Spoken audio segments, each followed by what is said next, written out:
Good morning student, I am your maths teacher and today my topic is geometry. जैसे कि आपको पता है हम चैप्टर नंबर 9 ऑलरेडी कर चुके हैं। आज हम स्टार्ट करेंगे चैप्टर नंबर 10 ज्योमेट्री। ठीक है, ज्योमेट्री क्या होता है और ये किन टू वर्ड्स से मिलकर बना है और इसका मीनिंग क्या है। तो ज्योमेट्री GEOMETRY इसकी स्पेलिंग होती है। Is divided from two Greek words.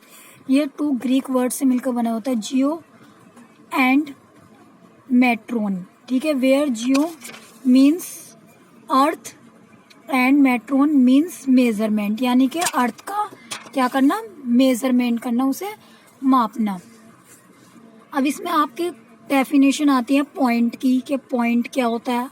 तो अब point is generally a dot.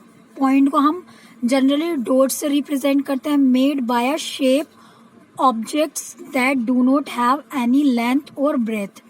जो हमारा पॉइंट होता है ना तो उसकी ब्रेथ होती है ना ही उसकी लेंथ होती है। ठीक है, यानी कि ना उसमें लंबाई होती है ना ही उसमें मोटाई होती है। जैसे हम डायरेक्शन के लिए कह सकते हैं कि जैसे ए पॉइंट, तो इससे ये पता चल रहा है कि यहाँ पर ए पर है, तो ये हमारा क्या रिप्रेजेंट करता है, पॉइंट। पॉइंट ऐसी तो हम कर सकते, यहाँ पर भी लगा सकते हैं हम कहीं पर भी पॉइंट, ये भी पॉइंट हो गया, पॉइंट बी हो गया। उसके बाद है लाइन। लाइन क्या होता है, it is a straight path obtained by joining many points.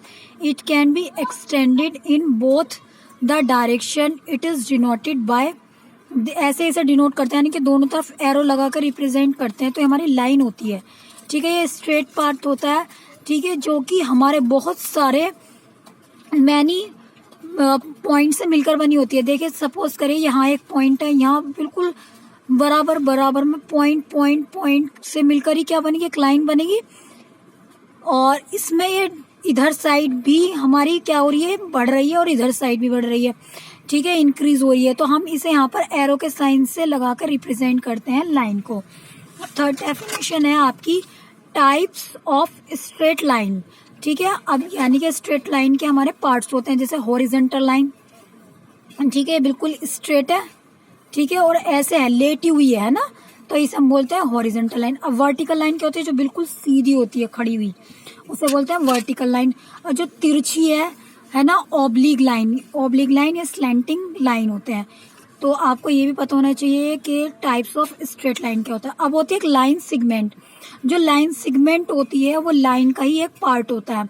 तो the distance between two points on a line is called a line segment. ठीक है, अगर हम लाइन पर कोई भी, अगर हमने 2 पॉइंट्स ले लिए, ठीक है, सपोज करिए, ये आपको पता है ना, लाइन ऐसे ड्रॉ करते हैं, ये तो लाइन हो गई। अगर लाइन पर हमने 2 पॉइंट्स ले लिए, ए और बी, तो ये पूरी ए से बी तक की, जिसे हम मेजर कर सकते हैं। ठीक है, ये ए टू बी वाली लाइन, ये क्या कहलाती है भाई, लाइन सिगमेंट कहलाती है। Line segment is a part of line. It has 2 ends and also has a fixed length. तो इसकी जो लेंथ होती है वो हमारी फिक्स लेंथ होती है, जिसके 2 एंड्स पॉइंट्स होते हैं, ए और बी। और जो लाइन होती है हमारी, उसकी हमारी फिक्स्ड लेंथ नहीं होती, क्योंकि वो हमारी इंक्रीज होती है बोथ डायरेक्शन में। जैसे कि ये एरो का साइन रिप्रेजेंट करा है, ये इधर भी बढ़ रही है और इधर भी बढ़ रही है। अब कोई चीज बोथ डायरेक्शन में हमारी बढ़ रही है, अगर हम उसे पेपर पर शो करेंगे तो हम ऐसे एरो लगा के शो करेंगे। ठीक है, तो आपकी डेफिनेशन हो गई ज्योमेट्री की, पॉइंट की, लाइन की डेफिनेशन, और टाइप्स ऑफ स्ट्रेट लाइन और लाइन सिगमेंट। ये आपको करना है। देखिए, ये काम तो आपको करना है अपनी हाफ ईयरली सिलेबस के बाद चैप्टर नंबर 10 स्टार्ट करके। उसके बाद आपको मैं कुछ प्रैक्टिस क्वेश्चन बता रही हूँ, वो प्रैक्टिस क्वेश्चन भी करने हैं। देखिए, आपने इसमें बुक में मनी वाला चैप्टर हो गया आपका, चैप्टर नंबर 8। ठीक है, आज हम स्टार्ट करेंगे चैप्टर नंबर 9। ये है आपका टाइम, जो कि आपका ये हो चुका है। अब आपको इसमें क्या करना है, हम इसकी प्रैक्टिस करिएगा। प्रैक्टिस नोटबुक में एक्सरसाइज 9.1 की प्रैक्टिस कर लीजिएगा, और एक्सरसाइज 9.2 और एक्सरसाइज 9.3 की प्रैक्टिस करनी है आपको अपनी प्रैक्टिस नोटबुक में। जैसे कि आपको ये है एक्सरसाइज 9.3, क्योंकि पीछे वाला तो बहुत इजी है, इसमें तो कोई AM वर्ड लगाना है और PM वर्ड लगाना है, और ये मैं पहले ही आपको चैप्टर पूरा करा चुकी हूँ। ठीक है, तो मैं ये दोबारा रिपीट कर रही हूँ कि आंसर द फॉलोइंग क्वेश्चंस। इसमें है the school function will start at 10 AM and end at 12 noon, how long the function would be. हमें एंडिंग टाइम बताना है, स्टार्टिंग टाइम और फंक्शन स्टार्ट का। देखो एंड का मतलब होता है जहाँ खत्म होता है, तो एंड हो रहा है 12 नून पर, तो यानी कि 12 नून यानी कि 12 आवर और मिनट की जगह 00। Starting time start at 10 AM, तो 10 o'clock पर स्टार्ट हुआ, मिनट है 00। अब फंक्शन टाइम कितना हो गया, 12 में से 10 सब्ट्रैक्ट कर दीजिए 2, और यहाँ 0 में से 0 सब्ट्रैक्ट करा तो आप क्या गया 0, यानी कि फंक्शन 2 आवर्स तक चला। उसके बाद है Toby studies from 3:30 PM to 5:30 PM, for how many long does he study. एक स्टूडेंट है जिसका नाम टॉबी है, ठीक है, उसको स्टडी करने स्टार्ट करता है 3:30 PM पर, 3:30 PM से 5:30 PM तक करा, तो स्टॉपिंग टाइम यानी कि रुका कब 5:30 पर, तो 5:30 5 आवर्स 30 मिनट। स्टार्ट टाइमिंग क्या हो जाएगा 3:30 यानी कि 3 hours 30 minutes.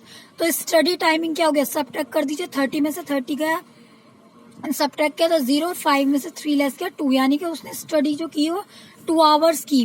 The book fair start at 1 PM and ends at 7 PM, for how long is the book fair open. ठीक है, एक आपका जो है बुक एग्जीबिशन है, ठीक है, उसका मेला लग रहा है, वो स्टार्ट हुआ 1 PM पर और एंड हुआ 7 PM, तो कितनी देर चला, 1 पे स्टार्ट हुआ 7 PM पर फिनिश हुआ, तो 6 आवर चला। तो आपने क्या लिखा है, ending time equals to 7 hours, minutes की जगह हमने 00 लगा दिया। स्टार्टिंग टाइम क्या हो गया 1, मिनट की जगह 00 लगा दिया। फंक्शन टाइम कितना हो जाएगा, 0 में से 0 सब्ट्रैक्ट किया 0, 7 में से 1 सब्ट्रैक्ट किया 6, और एंडिंग टाइम कितना। अब नेक्स्ट क्वेश्चन है, Sasha starting writing at 2 PM and stop at 5 PM, for how long was Sasha writing. देखिए एक स्टूडेंट है साशा, वो लिखना स्टार्ट करता है 2 PM से, और वो रुकता कब है, वो 5 PM तक 5 PM जब हो जाते हैं 5 o'clock तब वो रुकता है, तो उसने कितनी देर तक राइटिंग करी वो टाइम ड्यूरेशन आपको बताना है। तो आप क्या करेंगे, सब्ट्रैक्ट कर देंगे 5 PM में से 2 AM, तो 3 आवर्स तक उसने क्या किया, यानी कि उसने राइटिंग करी। तो एंडिंग टाइम कितना हो गया आपका 5 आवर्स 0 मिनट्स, और स्टार्टिंग टाइमिंग 2 आवर 0 मिनट। तो राइटिंग टाइमिंग कितना हो गया, सब्ट्रैक्ट कर दीजिए, 0 में से 0 सब्ट्रैक्ट किया 0, और 5 में से 2 सब्ट्रैक्ट किया 3। तो आपका ये वर्क तो देखिए है प्रैक्टिस नोटबुक में, ये मैंने रिवीजन वर्क कराया है, ये ऑलरेडी मैं करा चुकी हूँ आपका चैप्टर। तो आपको नोटबुक में क्या करना है समझ लीजिए, आपको जो वर्क करना है, ठीक है, नोटबुक में है जहाँ पर हाफ ईयरली का सिलेबस आपने कंप्लीट कर लिया, आप ये वर्क करेंगे चैप्टर नंबर 10 का ज्योमेट्री 10, और ये डेफिनेशंस लिखनी है। ये मैंने आपको इसलिए रिपीट करा दिया क्योंकि आप घर पर आपको बोला गया है कि रिवीजन करते रहिए, ठीक है। तो आप इस एक्सरसाइज चैप्टर नंबर 9 की पूरे की अच्छे से प्रैक्टिस कर लीजिएगा, तो बाकी तो आप कर लेंगे। इसलिए मैंने उसे दोबारा रिपीट इसलिए नहीं करा क्योंकि मैं करा चुकी हूँ और बहुत इजी है। देखिए जैसे मॉर्निंग के लिए AM वर्ड लगता है, ठीक है, नाइट के लिए PM लगता है, ठीक है, और ये आपका जैसे टाइम हो रहा है 4:30, तो इसके लिए भी पता है आपको PM लगता है, क्योंकि आपको बताया था कि AM कहाँ लगता है हमारा, रात के 12 बजने के बाद से सुबह के 12 बजे तक हम AM लगाते हैं, दोपहर के 12 बजे से रात के 12 बजे तक PM लगता है। तो ये शाम में हो रहा है ना, इवनिंग में, तो क्या आ जाएगा आपका PM आ जाएगा। और देखिए ये भी 7 o'clock हो रहे हैं, डिनर कब करते हैं, PM में करते हैं। स्टडी कब करेंगे आप, PM में ही करेंगे ना। और आपको ये सारी फुल फॉर्म भी लर्न हो जानी चाहिए। AM का मीन्स क्या होता है, एंटी मेरिडियम, ठीक है, PM मीन्स क्या होता है, पोस्ट मेरिडियम, ये सब आपको लर्न होगा। और इसी में ही आपका नेक्स्ट देखिए जो है आपका आगे name of days in a week, ये प्रैक्टिस के लिए बोल रही हूँ मैं आपको। देखिए 24/9 में ये मैं करा चुकी हूँ डेट में ऑलरेडी वर्क आपका। और name of months in a year, इनकी भी प्रैक्टिस कर लीजिएगा। इस कैलेंडर की भी आपको रीड करने के बाद प्रैक्टिस कर लेनी है। और यहाँ पे फिल इन द ब्लैंक्स है, जैसे ये भी कर लीजिएगा। देखिए हाफ ईयरली सिलेबस कंप्लीटेड हो चुका है और चैप्टर नंबर 10 आज मैंने स्टार्ट कर दिया न्यू। ये हाफ ईयरली से पहले का हो चुका है, सिर्फ मैं रिवीजन करने के लिए बोल रही हूँ कि जिसमें आप घर पर पढ़ते हैं उस वाली नोटबुक में कर लीजिएगा ये, ठीक है। तो there are 365 days in a year, there are 12 months in a year, तो there are 7 days in a week, there are 52 weeks in a year, January has 31 days, September has 30 days. और यहाँ पर आपने अपने बर्थडे का लिखना है कि कब आपका बर्थडे आता है और कौन से डे में आता है, ठीक है। Thank you.